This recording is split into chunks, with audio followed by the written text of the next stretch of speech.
Le gouvernement espagnol considère que la cellule à l'origine des attaques de Barcelone et Cambrils a été totalement démantelée. Il annonce aussi le renforcement des mesures de sécurité dans les lieux touristiques. Nous serons en direct avec notre envoyé spécial dans ce journal. En Finlande aussi, la police privilégie la piste terroriste après l'attaque au couteau à Turku. Un homme âgé de 18 ans a poignardé à mort 2 personnes et en a blessé 8 autres. Il est actuellement placé en détention, tout comme 5 suspects arrêtés lors d'une perquisition la nuit dernière. L'armée libanaise lance une offensive pour chasser le groupe État islamique de son territoire. D'après son commandement, environ 600 djihadistes se trouveraient dans les régions montagneuses de l'est du pays, à la frontière avec la Syrie. Bonjour à tous et bienvenue sur France 24. L'Espagne toujours en deuil après les attaques de Barcelone et Cambrils qui ont fait 14 morts et 120 blessés. Des rassemblements et des veillées ont eu lieu tout au long de la nuit et se poursuivent aujourd'hui. Parallèlement, l'enquête avance. La police privilégie la piste d'une cellule terroriste organisée. Elle recherche activement l'un de ses derniers membres en fuite, un Marocain âgé de 22 ans. On prend tout de suite la direction de Barcelone pour faire le point sur la situation avec notre envoyé spécial Karim Akiki.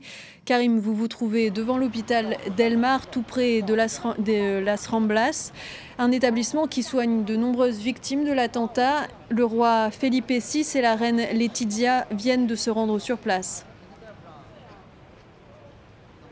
Oui, on attend leur sortie d'ailleurs. Ils se sont rendus au chevet des blessés. Un long moment, 1 heure presque, où le roi et la reine d'Espagne ont pris le temps de se rendre au chevet des blessés. Il faut dire que cet hôpital d'El Mar, vous le disiez Valériane, c'est l'hôpital le plus proche du lieu de l'accident. Il a reçu beaucoup de blessés. Tout de suite, il a été submergé. Des médecins ont dû être rappelés. C'est aussi ça le sens de la visite du roi et de la reine d'Espagne. Rendre hommage au personnel hospitalier qui s'est mobilisé en masse pour faire face à cette attaque de Barcelone. Alors vous le disiez, en ce qui concerne l'enquête, elle progresse. La police espagnole poursuit une traque de l'un des derniers recherchés, vous le disiez, c'est un homme de 22 ans, c'est lui que les policiers recherchent. Ils ne le recherchent pas qu'en Espagne, ils ont transmis les coordonnées, ou en tout cas la description d'une voiture de marque Renault, une Kangoo, qui aurait passé la frontière selon les autorités espagnoles. Et puis l'homme recherché serait, d'après certains médias locaux, l'un des conducteurs de la camionnette qui a foncé sur la foule. Et puis une autre information qui est arrivée il y a quelques minutes. Ce matin, il y a eu une perquisition à Ripoll. Ripoll, vous savez, c'est ce petit village, le foyer de cette cellule terroriste. Une perquisition chez un imam. Cet imam serait lié à ce groupe terroriste. Il n'était pas là. D'après les témoignages de ses voisins, ça fait au moins 2 jours qu'ils ne l'ont pas vu. Il aurait dit à son voisin qu'il allait voir sa femme au Maroc. Pour le moment, il est introuvable. Les enquêteurs pensent qu'il pourrait avoir été tué lors de l'explosion d'une bonbonne de gaz dans un appartement, cette fois juste avant les attentats, la veille des attentats. C'est pour cette raison, vous le disiez Valériane, que les enquêteurs pensent que la cellule est totalement démantelée. Et puis, dernière information, l'organisation de l'État islamique vient de revendiquer l'attaque de Cambrils, la deuxième attaque qui a eu lieu dans cette station balnéaire à 120 km de Barcelone. Merci Karim pour ces précisions en direct de Barcelone. Et comme le disait Karim, le ministre de l'Intérieur espagnol a donc donné une conférence de presse. Et je vous le rappelle, Juan Ignacio Zoido a annoncé que la cellule à l'origine des attaques de Barcelone et Cambrils a été totalement démantelée. Il déclare également que les mesures de sécurité seront renforcées dans les lieux touristiques, même si le niveau d'alerte de 4 sur 5 est maintenu dans le pays. D'après les informations dont nous disposons, il n'y a pas de risque d'attentat imminent. Nous avons jugé qu'il n'était pas nécessaire de renforcer par conséquent le niveau d'alerte à son maximum qui est de 5. En Finlande, la police ouvre une enquête pour acte de terrorisme au lendemain de l'attaque au couteau dans la ville de Turku. Un homme a poignardé à mort 2 personnes et en a blessé 8, dont 3 actuellement hospitalisées en soins intensifs. 5 personnes ont été arrêtées lors d'une perquisition menée la nuit dernière. Le principal suspect avait lui été appréhendé rapidement après l'attaque. Etanadji. Une chanson fredonnait en mémoire des victimes. Des bougies et des fleurs déposées par des anonymes.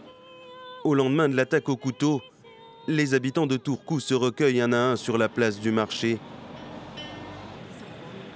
Parmi eux, des témoins de cette scène inhabituelle dans les rues de la ville. J'ai entendu du bruit, j'ai entendu les policiers et des cris et j'ai couru à l'intérieur. Ensuite, j'ai regardé mon portable. J'ai tout de suite commencé à recevoir des vidéos de gens qui étaient sur place. 5 minutes après avoir quitté la place, j'ai entendu des sirènes d'ambulance et des voitures de police. Ce vendredi à Turku, une ville au sud-ouest d'Helsinki, des policiers tirent sur un homme en plein cœur du centre-ville. L'arrestation est filmée par des passants. Quelques minutes plus tôt, le suspect a poignardé au hasard au moins 8 personnes. L'assaillant a été depuis identifié par la police finlandaise, un homme d'origine marocaine de 18 ans. Le suspect a quitté la place principale et s'est dirigé vers une autre place où il a poignardé plusieurs personnes. Le suspect est en ce moment soigné dans un hôpital.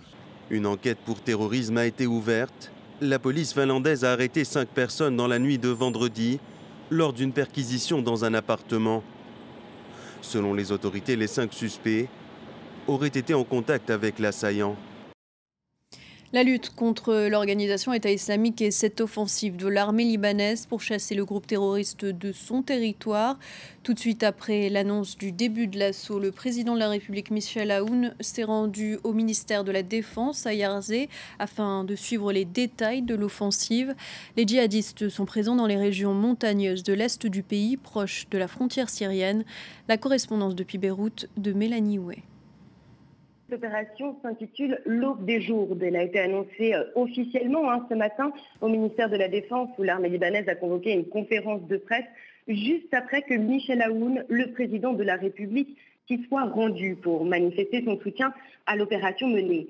Mais en réalité, sur le terrain, cela fait déjà au moins 2 semaines que l'armée libanaise bombarde des positions du groupe État islamique dans la région qui entoure les 2 localités chrétiennes de Kaa et Ras Balbek, dans ce Jourdain situé dans le nord-nord-est du Liban. Et depuis le début de la semaine, alors des soldats sont aussi déployés au sol. L'armée n'a pas souhaité communiquer ce matin sur les effectifs mobilisés, se prévalant du secret militaire. Mais d'après plusieurs experts, à Beyrouth, il serait conséquent. 60 blindés et 5 unités au moins seraient mobilisées, ce qui représente au sol jusqu'à 5000 hommes. Dernier point ensuite, l'armée a déjà réalisé des avancées notoires ces derniers jours. Et ce matin, le chef de l'armée militaire a annoncé avoir déjà récupéré une portion de territoire de 20 km² des mains des djihadistes de l'organisation État islamique qui sont retranchés dans la région depuis 3 ans précisément. La ville de Boston aux États-Unis se prépare à accueillir aujourd'hui un rassemblement de militants d'extrême droite. Les autorités craignent des incidents similaires à ceux de Charlottesville. Des mouvements antiracistes ont appelé à une contre-manifestation. Quelques 500 policiers doivent être déployés sur place. Serine Bey. Une sécurité renforcée autour du Boston Common. Ce jardin public, le plus ancien du pays, s'apprête à accueillir un rassemblement de militants d'extrême droite ce samedi.